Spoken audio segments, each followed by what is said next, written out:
Luar biasa, sebuah candi yang terkubur selama 1000 tahun tahu-tahu muncul di sebuah kampus Islam bersama deretan harta karun dan artefak yang berharga.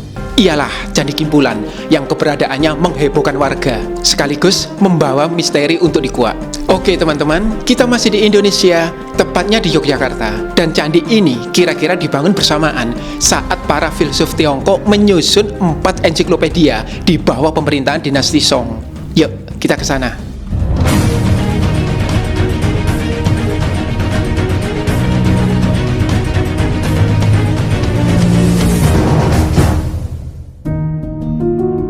Para pekerja proyek terkejut dan sontak menghentikan aktivitas mereka. Penyebabnya di antara bukaan tanah yang digali untuk pondasi menyembul sebuah struktur batuan kuno. Pembangunan gedung perpustakaan di UII Jogja pada tahun 2009 itu pun ditunda. BPJP DIY bergegas melakukan ekskavasi selama 35 hari, dilanjut pemugaran. Yang bikin saya kagum, pihak kampus gak hanya mewakafkan tanah sekitar candi untuk dikelola bersama-sama dengan Kementerian Kebudayaan dan Pariwisata. Desain gedungnya pun diubah, sehingga seolah-olah memeluk candi. Candi ini kemudian dinamai Candi Kimpulan, sesuai nama dusun tempatnya berada. Namun, Yayasan Badan Wakaf UII sempat mengusulkan nama Pustaka Sala, yang berarti perpustakaan. Jelas, ini potret toleransi yang indah. Namun, tak banyak yang tahu, candi ini juga menyimpan harta karun dan arca bertuah dengan cerita yang mencengangkan. Mau ke sana ya Mas Asisi?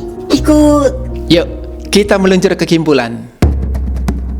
Dari pusat kota Jogja, saya naik ke utara, menyusuri jalan Kaliurang yang sejuk. Sekitar 45 menit, sampailah saya di Gedung Muhammad Hatta, UII Yogyakarta. Mari kita masuk. Tuh, lihat, dari depan perpustakaan saja udah terlihat kan candinya? Saya langsung disambut security yang sigap mengantar kami ke Candi Kimpulan. Rupanya, kami mesti melalui lorong ini dulu, yang ternyata adalah museum. Benda-benda penting yang terkait sejarah UII Jogja dipajang di sini. Mulai pembentukan panitia pendirian Sekolah Tinggi Islam yang diketuai Muhammad Hatta di kantor Masyumi tahun 1944 hingga peresmiannya pada tahun 1945 oleh Ketua PPKI, Insinyur Soekarno. Ini loh, perangkat meja kursi yang dipakai para tokoh nasional saat membahas persiapan kemerdekaan Indonesia. Kalau belajar pakai itu, otakku bisa mendadak encer deh kayaknya. Nah, yang berkaitan dengan Candi Kimpulan adalah ruangan ini, khusus menyimpan artefak dan informasi seputar candi ini. Siap melihat harta karun? Harta karun dan nyawa Candi Kimpulan. Di Candi Kimpulan ditemukan berbagai artefak. Semuanya elemen penting yang selalu ada di candi, namun jarang kita jumpai. Contohnya ini, lempeng emas berinskripsi. Menurut epigraf Cahyono Prasojo dari UGM, mungkin ini tulisan mantra. Sayangnya terlalu aus untuk dibaca. Artefak lain yang gak kalah menarik di museum ini adalah material pripi atau garbapatra, nyawa sebuah candi. Sebelum mendirikan candi, orang Jawa kuno akan menanam pripi dalam upacara garbadana. Tujuannya ya untuk menghidupkan dan menyucikan bangunan candi. Pripi biasanya terdiri dari 5 jenis logam atau pancadhatu, yakni emas, perak, besi, tembaga, dan timah. Juga batu mulia, mantra, biji-bijian, rempah-rempah, bunga, bahan makanan, bahan minuman, obat-obatan, hingga penyedap masakan. Dan ini primadona di Candi Kimpulan, lembaran emas berbentuk astadala atau terate bermahkota 8. Wah, semua emas pripi wujudnya kayak gini ya Mas Asisi? Gak selalu, ada yang seperti bola kecil, ada yang mirip kura-kura. Beda candi, beda pula tempat menanam pripi. Ada yang ditanam di bawah pondasi, kaki, tangga, pintu masuk, bahkan di halaman candi sesuai arah mata angin. Sayangnya, di masa kemudian, keberadaan pripi dan logam mulianya memicu pengerusakan banyak candi. Ya gimana? Bagi para penjara candi, tentu lebih praktis membongkar candi daripada melacak pripi dengan hati-hati. Apalagi utamanya pripi disimpan di dasar sumuran, di bawah garbageraha atau ruang utama. Lebih aman bagian atasnya dirobohkan dulu daripada nanti pelakunya gepeng ketimbun batu saat membongkar sumuran candi. Sepertinya ini yang terjadi di Candi Jago, Malang, pendarmaan Raja Wisnuwardana dari Singasari, pada link di atas atau di deskripsi. Untungnya, peripi Candi Kimpulan aman dari penjarahan. Meski tentu saja khusus emas di sini hanyalah replika, aslinya ada di kantor BPJB DIY. Lihat, wadah peripihnya berupa lubang-lubang dengan konfigurasi 8 arah mata angin. Biasanya, wadah jenis ini berasal dari sumuran candi. Jika wadahnya mangkuk atau lebih simpel lagi, maka kemungkinan peripinya ditanam di luar sumuran candi. Walah, jadi ini toh harta karun yang dimaksud. Kalau arca bertuahnya, Mas? Mari kita cek langsung ke candinya. Candi yang terkubur erupsi. Bertempat di halaman gedung perpustakaan UII, Candi Kimpulan terawat dengan baik. Ada 2 bangunan di sini, satu candi induk dan satu pewara atau pengiring. Candi induknya berdenah bujur sangkar dan menghadap ke timur, sementara pewaranya berdenah persegi panjang dan menghadap ke candi induknya di sisi barat. Saya terkagum-kagum. Mandala Candi Kimpulan cukup luas dan dikelilingi tembok batuan boulder. Patok-patok terpancang di beberapa penjuru mata angin. Gak perlu bingung ya, ini apa? Di dalamnya ada sisa lapisan tanah yang pernah mengubur candi ini. Dari kajian stratigrafi tim geologi UGM, kita tahu Candi Kimpulan pernah terkubur sedimen vulkanis dari Gunung Merapi, tapi alirannya tidak begitu deras. Mungkin itu sebabnya ya, candi ini relatif utuh dan hanya terpendam 2,7 meter di bawah tanah. Yuk, lanjut ke Candi Pewara atau Candi Pengiring. Candi ini sederhana dan bersih dari ornamen. Hanya ada batur yang dikelilingi langkan atau pagar keliling. Tersedia pintu masuk, namun tanpa tangga. Saya duga tangganya dari bahan organik seperti kayu dan atapnya dari bahan tidak permanen. Gaya batur berlangkan ini juga diusung Candi Sambisari yang menyimpan rahasia penciptaan alam semesta, serta pernah kami bahas detil pada tautan di atas atau di deskripsi. Juga mirip dengan Candi Klero, Candi Kedulan, dan Candi Barong. Nah, di atas batur pewara Kimpulan ada lubang persegi, lalu Padmasana bermahkota 8, Arca Nandini yang merupakan tunggangan Dewa Siwa, Padmasana berkelopak 16, dan sebuah linggayoni yang menyimbolkan penyatuan Dewa Siwa dan pasangannya, Dewi Parwati. Apa itu arca bertuahnya? Mari kita lanjut ke Candi Induk, karena di sanalah arca bertuah yang kita cari sejak tadi. Relief dan arca bertuah Candi Kimpulan. Persis seperti pewaranya, Candi Induk Kimpulan hanyalah batur sederhana yang dikelilingi langkan. Yang membedakan adalah kemewahan antefiknya. Lihat, antefik di tiap sudut Candi Induk bermotif guci purnakalasa.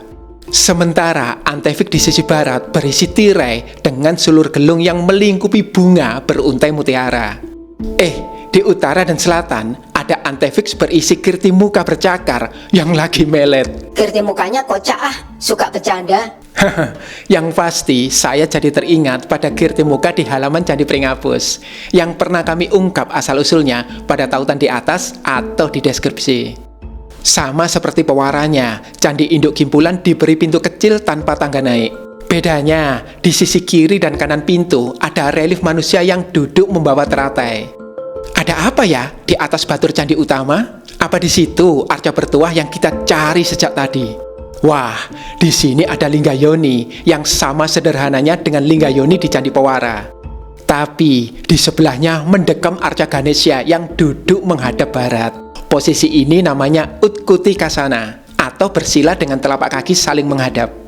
Ganesha Kimpulan cukup semarak. Ia mengenakan jata makuta atau mahkota dari pilihan rambut. Atributnya mewah, ada kelat bahu, gelang, hingga upavita atau tali kasta. Lengannya 4, masing-masing memegang parasu atau kapak, ekadanta atau patahan gadingnya sendiri, aksamala atau semacam tasbih, dan modaka, mangkuk berisi manisan. Oleh jaluk manisannya ndak, Mas Gan? Ada yang menganggap manisan modaka ini melambangkan ilmu pengetahuan, rahmat kemakmuran, hingga kebijaksanaan. Mungkin karena Ganesha dipuja sebagai dewa ilmu pengetahuan, kebijaksanaan, dan kesenian. Tapi Mas Asisi, kenapa ya Ganesha berkepala gajah? Padahal gajah kan identik dengan kekuatan. Nah, ini pertanyaan menarik. Terus ikuti ya teman-teman, kita akan menguli mengapa Ganesha berkepala gajah. dan kesaktian macam apa yang menyebabkan Ganesha selalu muncul di candi-candi Jawa. Namun sebelumnya jangan lupa untuk subscribe, like, dan share link video ini. Jangan re-upload ya. Klik juga link di atas atau fitur Super Thanks bila Anda ingin mendukung dalam hal pendanaan untuk mengembangkan kanal yang akan memperkaya perspektif Anda. Asal-usul Ganesha dalam kitab kuno. Geramlah Dewa Siwa ketika seorang anak kecil menghalanginya masuk ke kediamannya sendiri. Anak itu adalah ciptaan Parwati dan ditugasi mencegah siapapun masuk selama sang Dewi mandi. Meski Siwa telah menjelaskan bahwa ia suami Parwati, anak tersebut tak bergeming. Pengiring Dewa Siwa, yakni Paragana, malah tercerai-berai saat mencoba menyingkirkan bocah itu. Kitab Siwa Purana menceritakan kemurkaan Siwa tak terbendung dan anak itu pun dipenggalnya dengan trisula. Giliran istrinya marah menuntut anaknya dihidupkan kembali. Meski ia tahu malapetaka itu terjadi karena miskomunikasi. Para dewa yang gentar oleh kemarahan Parwati memohon perlindungan pada Dewa Siwa. Akhirnya Siwa mengutus tim Gana ke utara untuk memenggal hewan apa saja yang pertama mereka lihat di sana. Kok ya kebetulan mereka bertemu gajah dan kepalanya pun dijadikan pengganti kepala anak Parwati. Cangkok organ ala dewata pun sukses dan jadilah sosok Ganesha yang kita kenal sekarang. Coba bayangkan, gimana kalau yang dilihat geng Gana adalah panda atau komodo? Mulai deh halunya. Yang pasti, Siwa dan Parwati sangat menyayangi Ganesha.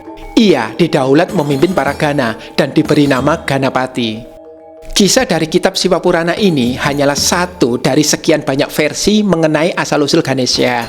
Dalam kitab Lingga Purana, Siwalah yang menciptakan Ganesha untuk membantu para dewa menghadapi serangan Asura dan raksasa. Sementara menurut kitab Matsya Purana dan Skanda Purana, Ganesha diciptakan Parwati atas permintaan para dewa dan sejak awal sudah berkepala gajah dan bertangan 4. Parwati pun memanggilnya dengan banyak nama: Ganapati, kekasih Siddhi dan Budi, Ganesha, serta Vinayaka. Nah, dari beragam kisah asal-usul Ganesha, kita jadi tahu betapa bekennya dewa satu ini dari masa kuno hingga masa modern. Tapi Mas Asisi, itu semua kan menurut kitab India. Ada versi kita sendiri gak? Ada dong, leluhur kita kan kreatif. Mereka rajin memodifikasi cerita dari India, termasuk asal-usul Ganesha. Berikut kisahnya. Gara-gara ibunda ngeri melihat gajah, Raja Nilarudraka, raksasa sakti dari Senapura, mengancam akan menghancurkan Kahyangan. Para dewa yang gentar menghadap Dewa Siwa. Kakawin Semaradhana bercerita mereka membawa tunggangan masing-masing. Dan Dewi Uma, permaisuri Siwa yang sedang hamil, terkejut ketakutan saat melihat Airawata, gajah tunggangan Dewa Indra. Akibatnya, saat melahirkan, anaknya pun berkepala gajah. Siwa mengumumkan putranya akan disebut Sang Hyang Gana yang berkekuatan menyingkirkan wigna atau rintangan dan menghancurkan musuh para dewa. Setelah dipegangi senjata sakti para dewa, Gana pun dimantrai menjadi besar. Ia turun laga sebagai panglima para dewa, menerjang gempuran Nilarudraka. Dengan senjata bajra, raja raksasa itu mematahkan satu gading Gana. Gana yang murka menghabisi Nilarudraka dengan ayunan kutaranya. Kahyangan pun selamat dan Gana dieluk-elukkan dengan sebutan Gananjaya. Uniknya, cerita dalam Kakawin Semaradhana ini ditulis Mpu Darmaja pada abad 12 untuk merayakan perkawinan Raja Kameswara dari Kadiri dengan Putri Kirana dari Janggala. Kisah cinta mereka bersama kisah-kisah cinta pembentuk sejarah kita ada pada tautan di atas atau di deskripsi. Oh, pantesan Ganesha di candi-candi Jawa gadingnya copot satu. Ternyata bukan karena dirusak orang toh. Betul, dan kisah asal-usul Ganesha versi Jawa kuno ini membuat kita semakin paham kenapa arcanya selalu ada di candi-candi beraliran Siwa. Kesaktian arca Ganesha Kimpulan. Yuk, kita balik lagi ke Candi Kimpulan. Penanda penting Ganesha di seluruh dunia adalah kepalanya yang berbentuk gajah dan keempat lengannya, meski jumlahnya bisa lebih dari itu. Di masing-masing lengan biasanya ada Parasu, Ekadanta, Aksamala, dan Modaka. Menariknya, di Nusantara, arca-arca Ganesha selalu duduk bersila. Namun, selalu ada pengecualian. Misalnya, Ganesha Karangkates di Kabupaten Malang yang diduga dari masa Singasari, lebih senang berdiri atau posisi stanaka. Ganesha di Candi Suku malah jago menari. Coba hidup di zaman now, pasti auto viral masih. Bisa aja. Sebagai putra Siwa, Ganesha ikut mengisi relung di badan Candi Siwa. Arcanya selalu menempati relung belakang dan memunggungi pintu utama seperti di Candi Kimpulan.